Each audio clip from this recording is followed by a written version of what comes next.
Action. Action. I'm just gonna leave her down in case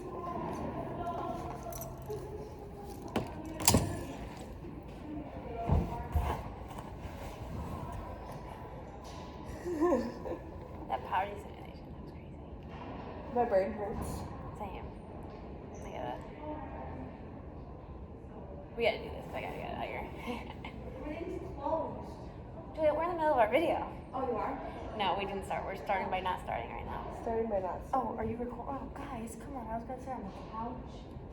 You're gonna put the camera right there. So I'm gonna start by starting because You're gonna start by I'm starting. just gonna. This is what I'm gonna say. Well- And then you tell me if it's whatever, and I'll just crop it. So last time we were talking about you wanted to talk to your boyfriend about, or at least let him know like what we talked about in our session. I was talking about. I'm trying to remember. I feel like I talked about a lot. Yeah, we discussed how your father was never really in your life, and you're scared that your boyfriend may just get Yeah, other I people. have a lot of insecurity about it, and it's like it's interesting. And actually, he was just at a big music festival. I don't know if you've heard of like the EDC. That's It's- electric. Yes, the Electric Daisy Carnival, and they have a huge one in Las Vegas, and they have a really big one in Orlando. And he went to one in Orlando with like a bunch of his friends from Delaware, and he asked if I could come, but with school, I was just like taking that time off is just not realistic for like benefiting my future. So he went by himself for it was Thursday and Monday, like the past week, and I was just like. He's given me no reason not to trust him, but it's like him being there and like people dress skimpily at those festivals and like just being around a bunch of different girls, and I just was like freaking out in my head, and I don't know how to stop that, especially when someone doesn't really give me a reason to have to worry about it. I still worry about it. Did you say anything to him about this? Nope. I started therapy too like 2 weeks ago. And I was like talking to her about it.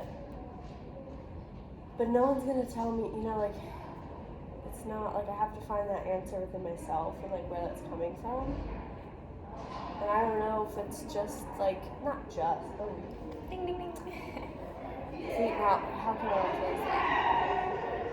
Like, is it more than things that went on with my dad, or is it needing to process all that kind of stuff? Like, what, I don't know. What is all that stuff? It's not. I hate to say I don't know, because I feel like that's not doing,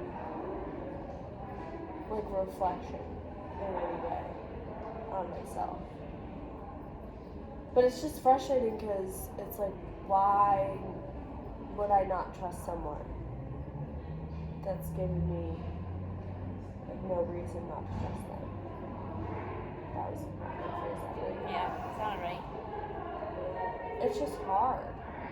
And it's hard to like, I don't know, it's scary to express my emotions to other people because I don't want it to cause a problem. It's like I hate arguing, I hate like not being understood. So a lot of times I'm like, well, I just don't need to talk about it. I guess it's not that big of a deal. Or I blame it on myself to make it feel like less of a big deal. Minimizing your. Yeah, I'm like, I'm situation. just being crazy. And then I'm like, don't bring it up because you're just being crazy. But am I being crazy? How do I know? Well, your emotions are your emotions, But sometimes I'm like, whether they're crazy or not. yeah, I'm like, I shouldn't feel bad for feeling things, but also it's like sometimes am I feeling things like irrationally? And then how do you filter through that? How do you decide what's rational and what's not? You're like, I don't know how to identify. And I think that's where I get stuck, because then I'm like, am I being irrational right now? Am I being too much? Like all that kind of negative self-talk.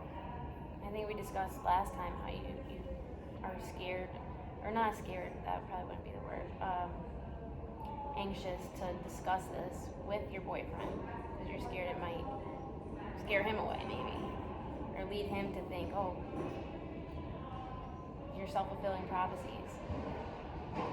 Yeah, I feel like not that, I don't know if I think he wouldn't understand. It's just like, I feel like when I do express myself, he doesn't always hear me. And maybe that's because I'm not expressing myself well, or frequently enough, or like, a lot of times it's about these things like music festivals, or like him going and doing his own thing, and maybe it's a bit of like jealousy that I don't have that same freedom. Like if I wanted to, I can't just like book a trip to Florida and do that. So it's kind of, maybe it's a bit of jealousy, so then it's like I don't want him to feel bad about like wanting to do something. But at the same time, I wonder like how would he feel if I went and did the same thing by myself? Like I don't know. Like would he have the same feelings? Or am I just being irrational? I don't think that's irrational. I think it's good soul searching. Maybe he's not expressive too. I don't know. Do you guys ever sit down and speak feelings, speak that type of way, or do you both kind of just avoid it? It's not that I think we avoid it, but I don't think we necessarily do it. Would that be something that you would incorporate into the relationship? I should. And I think like he's a pretty happy person, and maybe there's a bunch of stuff like underlying that he has to work through, and like I know men can be less comfortable with expressing their emotions, all the freaking gender stuff that plays too into that, but you know, I don't know why it's like hard for me. Well, I do know why, because it's scary. It is scary. Yeah. To like tell someone, especially when it's not like a happy emotion. I feel like I feel bad when I'm not having happy emotions. Feel bad for you? Who? Him. That you're not happy? Is that... Yeah, like if I'm not happy about something, like I feel. Well, obviously I don't feel good myself because I'm like not happy. But then I also feel bad for not being like happy or cheerful or like supportive for whatever like might be going on in our lives. You feel as if he'll respond poorly to your bad emotions, or what? Yeah. What do you think you're scared of?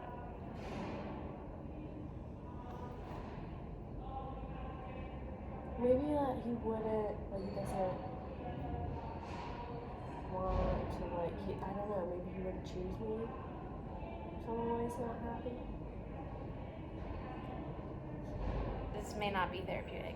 Emily, he chose you big time. He moved from Delaware to live with you and to be with you. Like, that's a huge decision. He chose you, and he's not gonna leave for like trivial matters. This is real. I can't get that. Like, even if we'll have like a disagreement or like a miscommunication, and I'm always just like, is this it? And it's kind of exhausting to always be like, is this it? But no one's ever been like consistent. So I feel like I'm just waiting for that ball to drop. Because it's like, in 22 years of life, the consistency really hasn't been. And like, it's my mom has been consistent, but it's like, it's not really a model for like relationships or, you know. Yeah. Doesn't take, like, she can't make up for all that my dad did, you know, as much as I think she wishes she could. I think you saw conflict that ended in a split. Do you think maybe you're Do incorporating? you know what else scares me, actually? Yeah. Is like being with someone that's like my dad too, and like ignoring that because conflict is normal. Mm-hmm. So then like not realizing when it's an unhealthy amount of conflict either. So I think that's part of like where the confusion comes from sometimes too. too is like what is healthy and like what should be a red flag and like are we working through things healthily? Like that can be even hard to sort through too, you know? Are you comparing Max to your father a lot? I don't think I do it a lot. I think I could do it a lot more for, you know, what I've been through, and I think a lot of people like really overanalyze that kind of stuff. But sometimes it's like you can't help but wonder if I'm like attracting that same kind of thing into my life. I forget what my therapist said. She said, she's like, you can attract that pattern because you want to fix it. And I blew my mind because I was really like, interesting. right? So, go on. Because like you want to fix what happened, like with my dad. So I try to do that and like and then I was thinking about it and I'm like, I've tried to fix a lot of men in my life. And I don't think I'm doing that with Max now. When you say fix, what do you? I guess like sometimes it's like I can like not make them more emotionally available, but like I can get them to open up and like be expressive, or like I can get them to stay, or like I can get them to give me what I deserve and like respect my time, like those kind of things. It's like I think I have some kind of ability to like change these patterns in people, and I think you can, and like if you're, but at the same time it's like I'm not responsible for them. I'm only responsible for myself. It's true. But I think you can change some of those patterns in a healthy way. Yeah. If someone's not used to opening up and saying their emotions, they're not going to naturally do that with you. So if you just kind of maybe start the ball rolling, it doesn't seem like Max is showing you any toxic red flags. I just think maybe neither of you gave each other the opportunity to just let that conversation go. Yeah, maybe part of it is like, I think if we're both not feeling super comfortable like voicing our emotions, then I think it is like expected that maybe it's hard for both of us to share, and then it's like if he's not sharing, then maybe that's making it harder for me to share, and then I think we're not sharing outside of like those situations where it's like he's asking me about going to a music festival and like knows and expects that I'm gonna get upset, and then I feel like I meet that expectation and get upset, and then it like turns into an argument, and then like we're not really sharing our feelings like outside of that on a regular basis, unless it's like, you know, well, I love you, but that's not like really being super vulnerable. I think Well, that's kind of sad to think saying I love you is not being vulnerable. That's really interesting, though.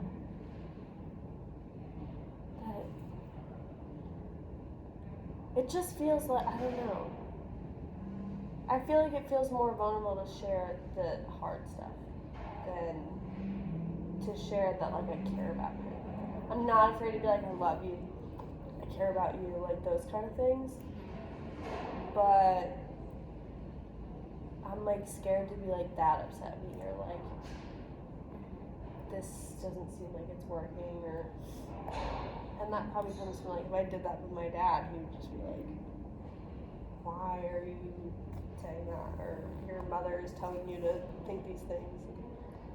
I think maybe it's fair to say that conflict, you opening up that side of like that negative emotion, that conflict is gonna make him leave. I think I worry that it's gonna make him leave. I also think a part of it could be like I make negative emotions into a conflict, because that was enlightening actually to think about. Like, maybe I'm doing these patterns and like things are turning into arguments because that's how I've seen conflict be handled. They naturally escalate. So I'm like, okay, I should just get mad because I'm upset, or like, okay, now this is an argument because like one of us is upset. like the 11 miles per hour. Slow down, acknowledge the emotion, sit down with it, get some sort of conversation going, and slow it down. Because that it's so easy to take a negative emotion. Like, I feel you. Like, negative emotions just seem to like escalate so easy. So easy. It's just like immediate, like, I feel like I just go to like hostility From sadness. instead of like, and then I think either it's like I react in a hostile way, or sometimes I feel like if I feel like I'm not being heard, then I just get frustrated and it becomes like hostile. Because you're like, I want to be understood, and like I want you to understand my past and like where I'm coming from and like why I'm like this sometimes, but I can also understand like. I think that's a great place to start, and I think maybe you could challenge yourself to sit down and actually have that conversation.